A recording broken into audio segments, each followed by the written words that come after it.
Hey guys, welcome back to Grading the Market. Rudy Campos Jr. for Sweep the League. Be sure to go to YouTube, search Sweep the League TV, hit that subscribe button so you don't miss out on any, and I mean any shows, whether it be Grading the Market, STL 316, or the Big Show, Sweep the League TV, coming to you on the Sweep the League Network. What are we talking about today on Grading the Market? Well, it's again, it's going to be myself and Matt Schilling from SI Collectibles. And we are talking, of course, about Paul Skenes, the MLB debut card, not pulled by a breaker, but breaking the hearts of breakers everywhere and collectors everywhere is an 11-year-old kid that pulled it. I believe it was in California. Plus, we're going to talk a little bit about national championship game, Ohio State defeating Notre Dame, and whatever else comes up. We got a short show today for you.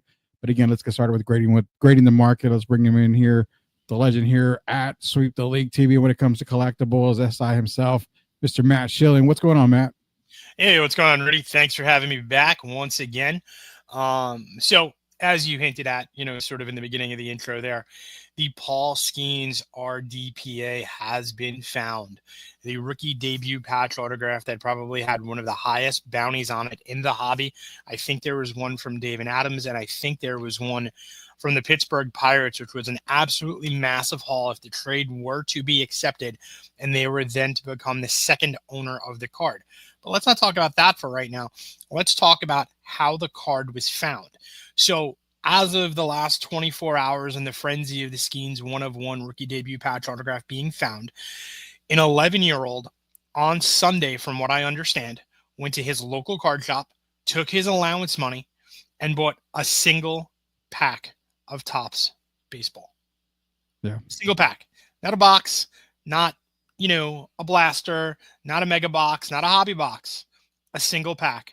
And in a single pack of odds somewhere around 1 in, 3 million, Yeah. pulled the Paul Skenes 1/1 MLB rookie debut patch autograph. The thing carries with it probably a minimum valuation of somewhere in the hundreds of thousands. I estimated it to be between 4 and 5. But for a kid like this is a life-changing card, not just for him, but for his family, right? There's a lot of questions out there in terms of, hey, what would 11-year-old you do? Well, 11-year-old me is vastly different than 11-year-old him. But I think that, at the end of the day, right, college is probably paid for. This is absolutely something, and there's not many out there, especially coming from me, I would part with immediately. For the right price, of course. Golden, I'm sure Heritage, I'm sure Alt are all going to want to be in the mix. I would, gradually, professionally take offers. Maybe his mom and dad have a little of experience in, whatever their backgrounds might be. Maybe they want to consult with a lawyer first or something like that. But definitely get somebody who's, enough to advise in a card like this. This is probably the most, or was up until yesterday, the most sought after card of the decade.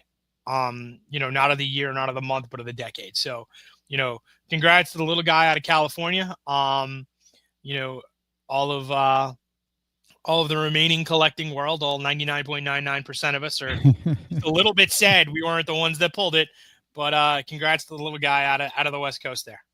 The thing with the Paul Skenes card being pulled in California, again, congrats to the little guy out there. I mean, 11-year-old.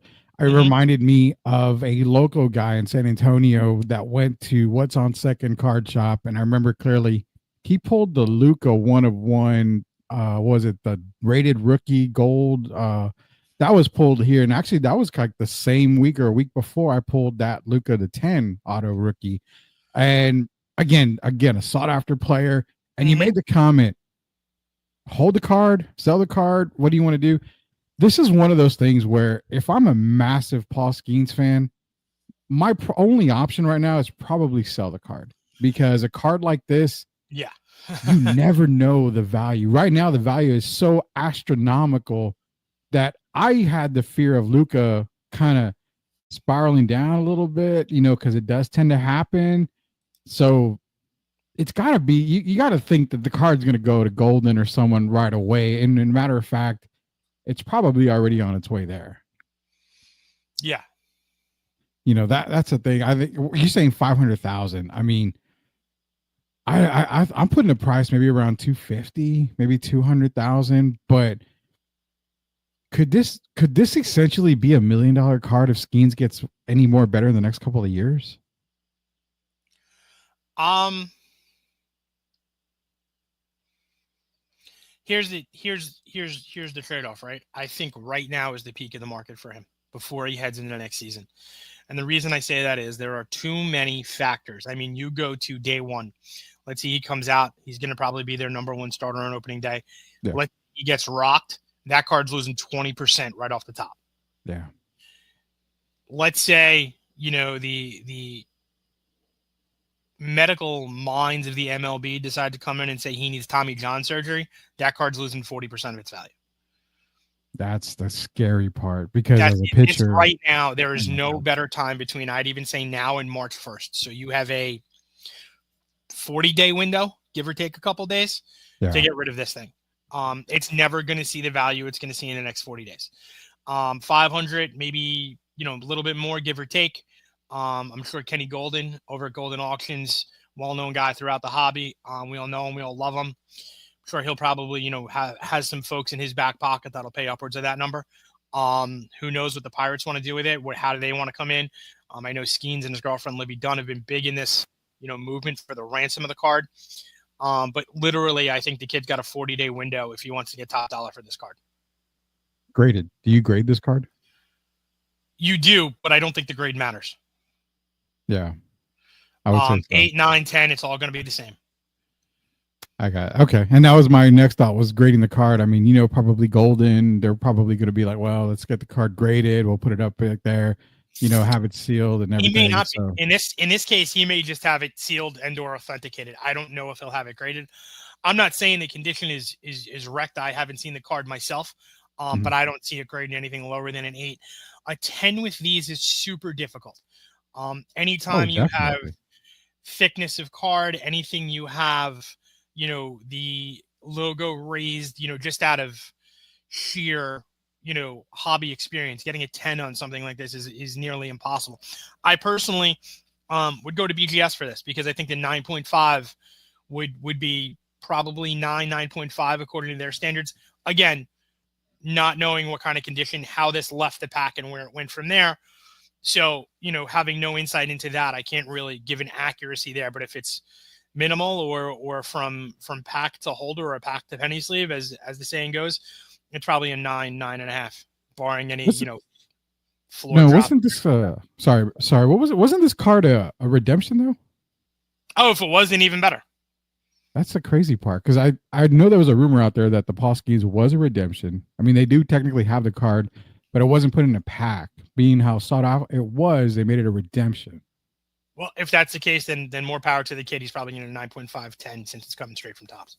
Golly, man, that is amazing. The little kid, And the 11 10s, years old. if it comes back PSA 10 or a BGS 10, if there's nothing wrong with this card, and I think this is one of those rare instances where the human eye needs to supersede the AI and the tech eye on this one, because I think that those will have a tendency to lean downward as they do with regular grading, and that's nothing new to the hobby, right? There seems to be a downward bias. But I think this needs to be like, either Beckett's or PSA's top grading guy to look at every minuscule element here and give the most accurate grade possible. Golly, man, 11-year-old kid. I know when you and I were 11 years old, we weren't thinking of $500,000 cards. No, dude, I was thinking about, McDonald's cheeseburgers and Happy Meals. You're thinking about what toy we're getting into Happy Meal at 11 years old. Talking to Matt Schilling. Again, you got to go to si.com/collectibles today. Sports car collecting, collectibles in general. It's Matt Schilling over at SI Collectibles. Talking about Paul Skenes. And, the one thing about the Paul Skenes card is this right now. There are still a lot of MLB debut patches out there. So just because you didn't get the Skenes, there are still a good amount of them out there for those that are still searching for them. And the thing is, they carry a nice premium. So even if you're not going to get that $500,000 payday, there's a very good chance, and I've got to see a list of what's left, but you're getting a minimum of probably a G per card, $1,000 easy per card, for no name guys, and not to say that they're no names today, right? Tomorrow they could hit 3 home runs or have 9 strikeouts in a game, and all of a sudden that thing's got some significant upside. Yeah, they actually hold, and I remember I looked it up here not too long ago. You've got one right now. Evan Justice one is going for 1,500 with two bids only right now. Still got about 24 hours on that one. You've got one for 6,000 for Sawyer Gibson right now. So I mean, these guys who you really don't have, they're not named guys right now, but they could eventually be, are still going for minimum a couple $1,000. So don't Yeah. don't don't waste the chase. Put it that way. Continue to buy the product. You still got MLB debut cards out there. Talking to Matt Schilling again, SI Collectibles, and we go from Skenes to Buckeyes and Irish from the national championship game. Ohio State went on a massive run when it comes to the CFP. They go through Tennessee 42-17. They play against Oregon, get their revenge against Oregon, and not just in any way dominating one of the best teams and not the best team in college football, 41-21. Get by Texas 28-14. Had a tiny, minute scare against Notre Dame for a little bit there, but they were still well in control. 34-23. The Buckeyes ran the gauntlet, Matt. Buckeye Nation should be feeling happy. Buckeye Nation should be feeling happy. They are happy. I think that Ryan Day's job is now secure, at least for another season, after that absolutely tumultuous loss to Michigan during the regular season. And I really think that if they didn't run the table as they did through the CFP playoff, his job was a little bit in jeopardy there. I've got some friends who are pretty big Big Ten guys. Hold on. Sorry. Text from the wife. We're highly disappointed. Breaking news: the Mets made an announcement, and it was nothing significant. But getting back to Ryan Day, we all got some good breaking news there. Yeah. So getting back to Ryan Day, I think that his job is now secure, at least for another season. The only way to overcome that regular season Michigan loss was to win a national championship. But the crazy thing for the hobby to take a look at with the Ohio State team, and not just the Ohio State team, but the game as a whole, right? There's three players that stand out for me. One are both quarterbacks, right? You have Riley Leonard, you have Will Howard, who are making an immediate impact on the game. Wrote about the two of them yesterday, so if you guys head over to si.com/collectibles, you can check those out. But I think that's where the immediate impact on the hobby lies. Today, this morning, I wrote an article on Quinshon Judkins. He's the running back everybody now loves, and up until Monday, no one really knew of, unless you were either tied into the Big Ten, tied into Ohio State. But Judkins is the guy that put up 120 plus yards of scrimmage and 3 touchdowns in that game. 3 touchdowns in the national championship, something that's extremely unheard of. This definitely increased and enhanced his draft stock. If in fact he does declare, which I think he did, but we're going to have to check on that. He could be a second round running back. The kid's got power. The kid's got prestige. He's got the stat lines. He comes from, strong pedigree. He was a transfer into Ohio State after Michigan won their championship the previous year. So good things all around for the OSU faithful. I think, like I said, Riley Leonard and Will Howard should be on people's radars. They'll be probably day 2 quarterback draft picks. If in fact that's the case. I don't put either one, believe it or not, in my top 5. But I do think both end up on pretty decent teams. Yeah, I think I've got them probably day 2, day 3, round 3 guys. I don't know days, but round 2, round 3 guys basically for Riley Leonard and Will Howard. Both are putting up, great numbers, and both are going to be good quarterbacks in the league. I don't have them top 5, kind of like you mentioned.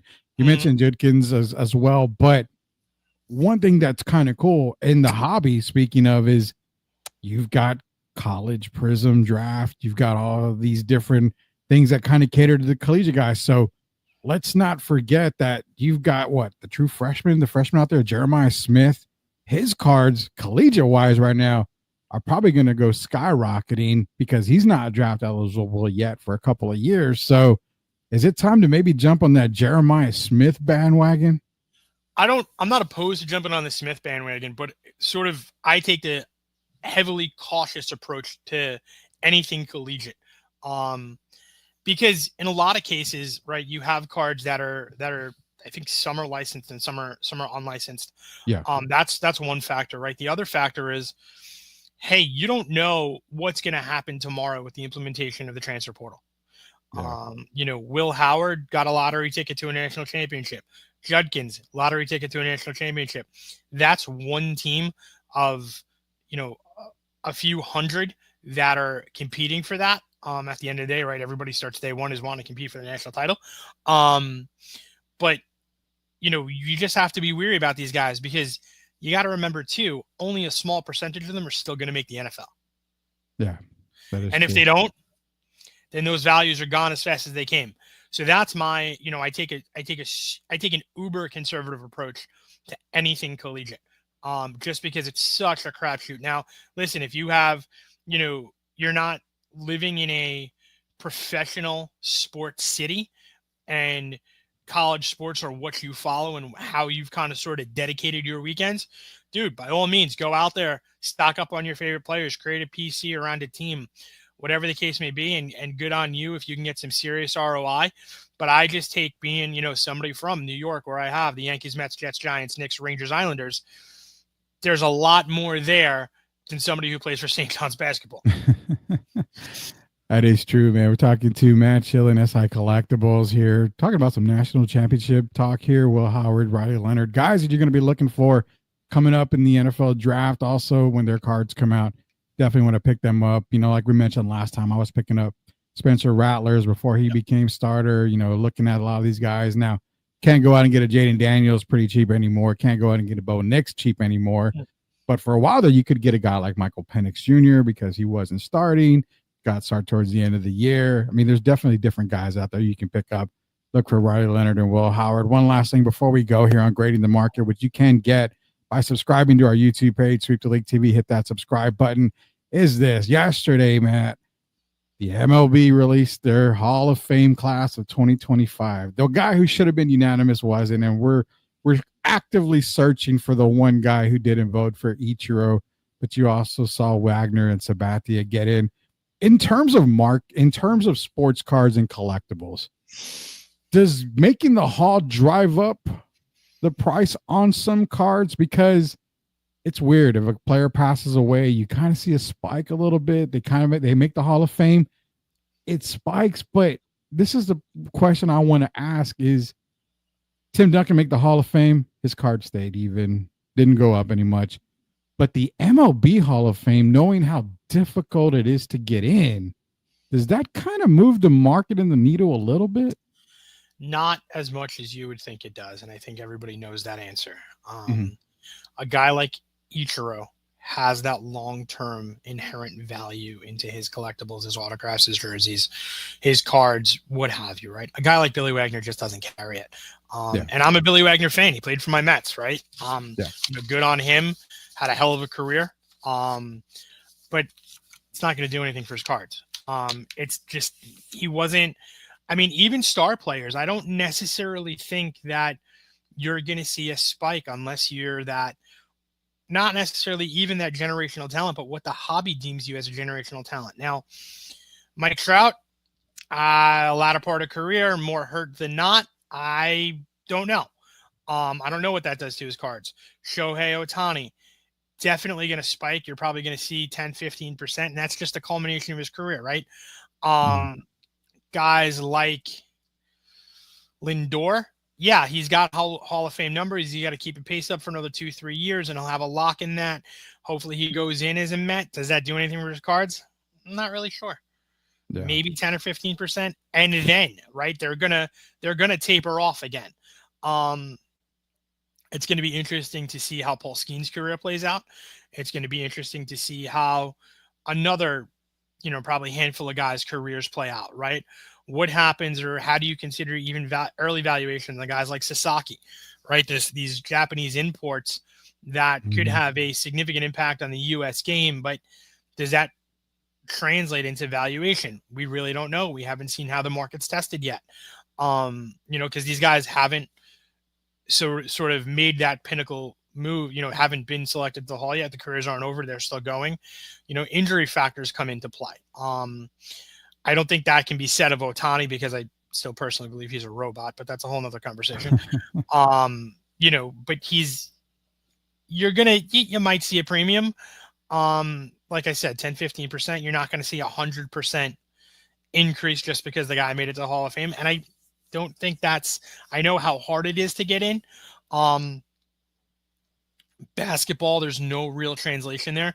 I don't see that having any impact on LeBron values.